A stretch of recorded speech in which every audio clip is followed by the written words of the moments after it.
Alright, no witty intro today. I'm just gonna get right into this. Should the NBA do away with the 65 game rule? Hey, what's up, y'all? How y'all doing, man?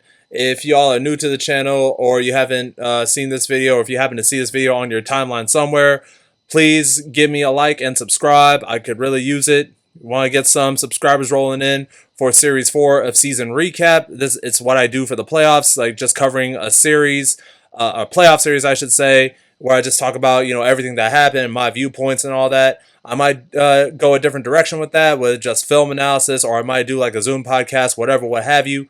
But yeah, give me a like and subscribe. Now let's get into it. Obviously, this particular topic has been a popular subject of discussion within the NBA community for the past month or so. Now, if y'all don't know what the 65 game rule is, essentially it is, well, it's self-explanatory, but I'll just condense it for y'all anyway. The 65 game rule is basically a minimum amount of games you have to play in order to be eligible for any type of end of season awards like MVP, Sixth Man of the Year, Most Improved Player, any All NBA teams, all that other stuff. And because of this rule, controversially so, Steph Curry and LeBron James are ineligible for any type of end-of-season awards, including MVP and All-NBA teams, because of the fact that they missed so many games due to injury. Nikola Jokic, who is a top 3 player in this league, who is a 3-time MVP and an NBA champion and a Finals MVP, and he's a 5-time All-NBA first-team guy, he's in danger of being ineligible for those awards as well, because of the fact he has missed 16 of the 17 games that would disqualify him from winning such awards or any type of honors. And because of all that, guys like Cade Cunningham and Jaylen Brown are number 1 and number 2 in MVP voting because of their eligibility.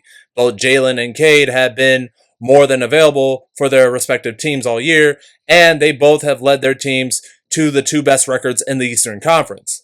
And because of this rule change and the criteria that needs to be met for a player to win awards like MVP, MIP, Sixth Man of the Year, Defensive Player of the Year, and all that other good stuff, a lot of players, a lot of coaches, and a lot of media members have been voicing their discontent with such a rule change. Now, from what I understand, this rule was created to combat load management. Obviously, load management has been a big issue in the NBA for the past decade or so, especially concerning one Kawhi Leonard, who has been notoriously guilty of doing that, dating back to his time with the San Antonio Spurs, and he's done that so many times with the Los Angeles Clippers. LeBron James is kind of guilty of that himself because he himself has sat games when he looked like he was perfectly fine or he was well enough to go. Now, I'm not saying LeBron's a poster boy for load management like Kawhi Leonard is, but with things like that, and then Paul George, who was on the LA Clippers at the time, he's guilty of load managing as well, that something needed to change, and that's why they made the 65 game rule. But people have to remember, though, there was a point in time within the last 2, 3, 4, 5 seasons that fans were getting sick and tired of players sitting out even when they were available to play. Like, these fans spend their hard-earned money on tickets. They have to spend a bag for parking spots and all that other stuff. And they come to figure out that the player they want to watch was either a late scratch or they didn't even want to play because of a minor injury, which some people can play through. For some context, y'all, James Harden was able to play through a fractured thumb, even though I believe he's out during the Pistons game a few nights ago. But still, he was willing to play through a fractured thumb. Because the one thing I would give James Harden is this: he is always durable. I talked about it in the Darius Garland, or when I talked about the Darius Garland James Harden trade. James is always durable, and he knows that he'll be available 90% of the time. Now, I understand that players do get hurt. Players have to miss an extended amount of time.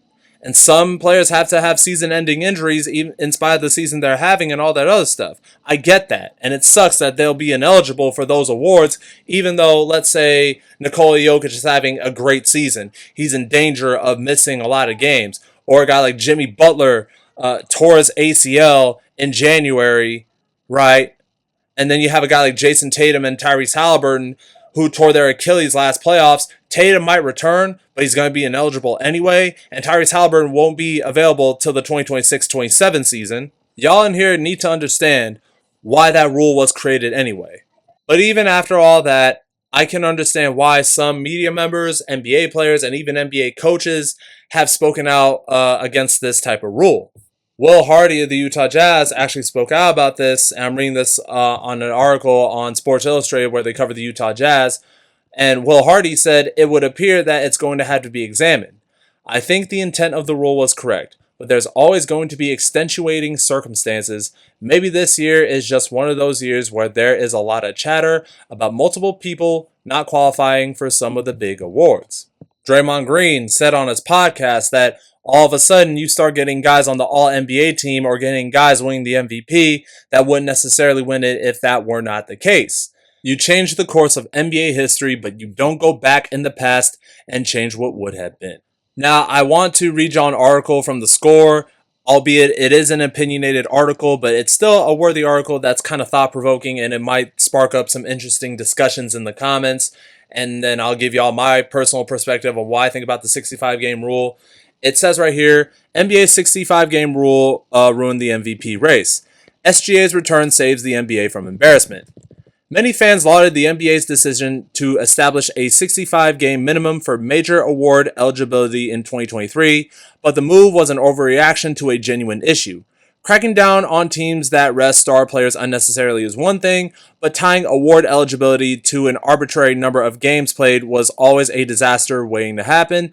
The chickens may now be coming home to roost. I like that. I really like that right there. I ain't going to read the full article because some of the things that are discussed in this article, I've already discussed it already in this video, like Nikola Jokic's injury and how he's in danger of missing out on NBA awards, so I'm just going to continue on from there.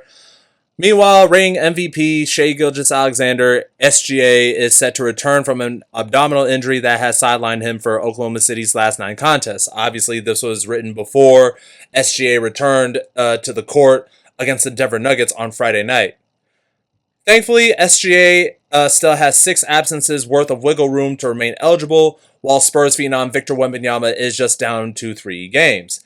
Any setback that takes SGA or Jokic out of the race would make a mockery of the NBA's most prestigious individual award. SGA is enjoying the most efficient 30 points per game season in NBA history. Joker is averaging a 29-point triple-double, leading the league in rebounds and assists per game, and posting the best advanced metrics ever recorded.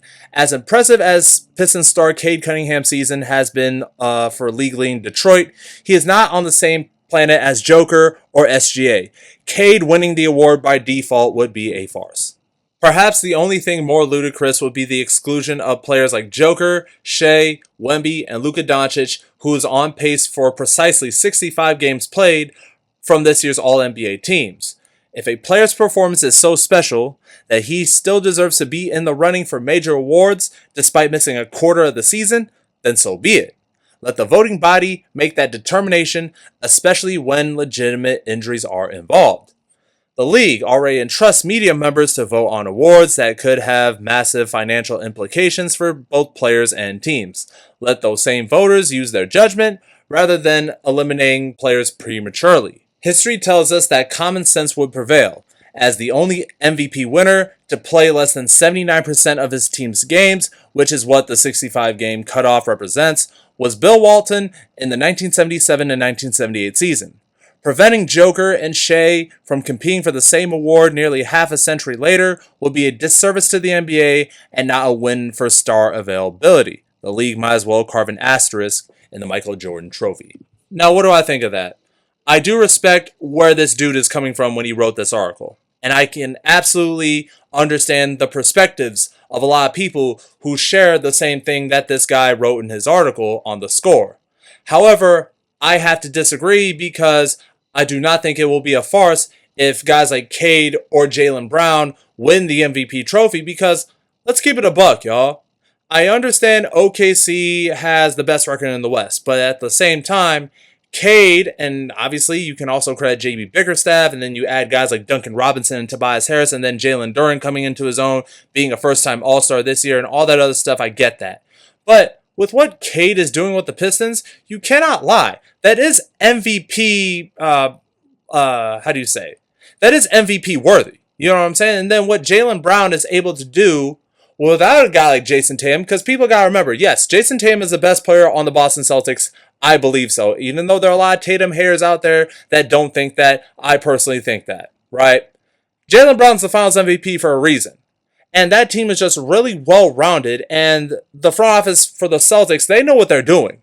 They know how to keep a roster competitive even without Tatum in the mix, right?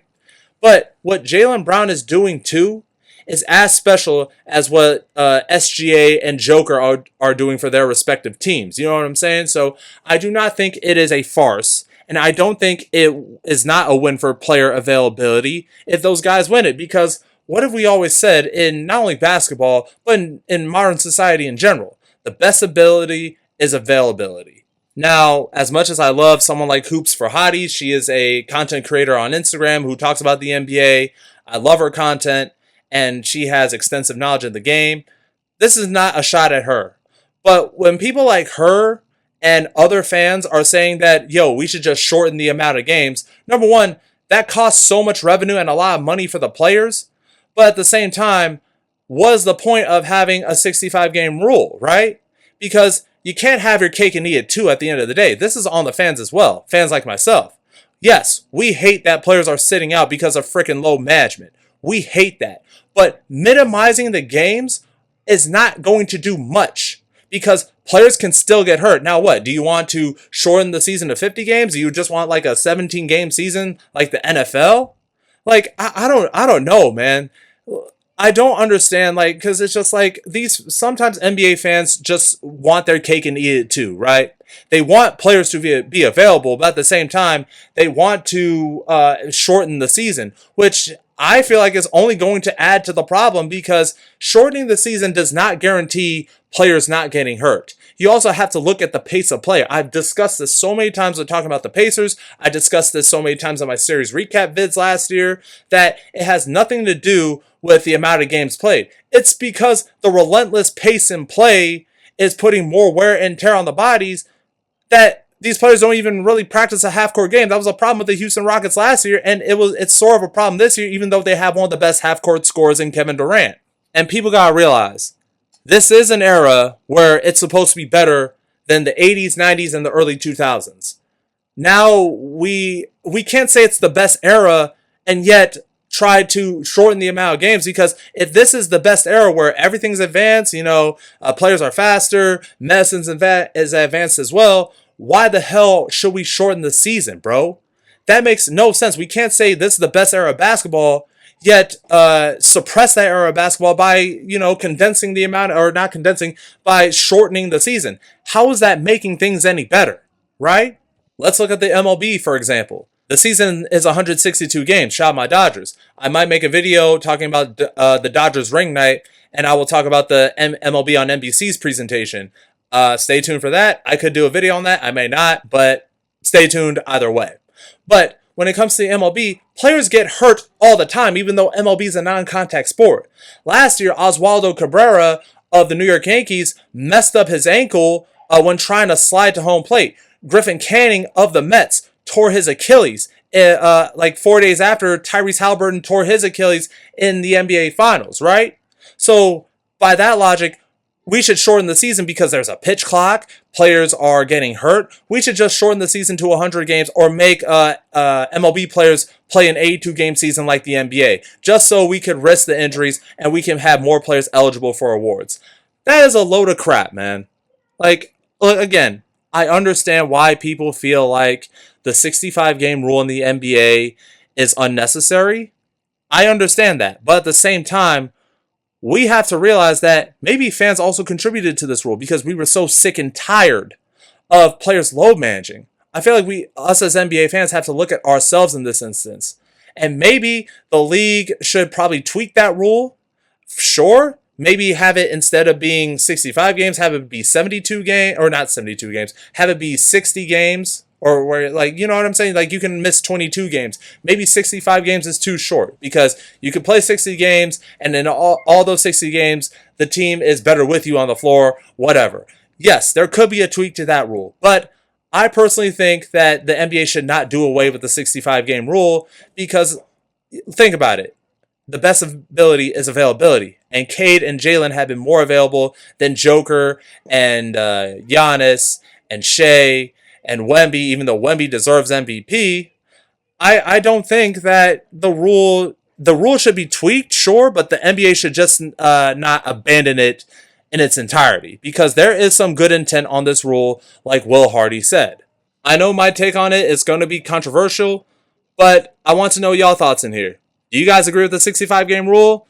Do you guys not agree with it? Do you guys think there should be like tweaks and further clarification on what the 65 game rule should entail?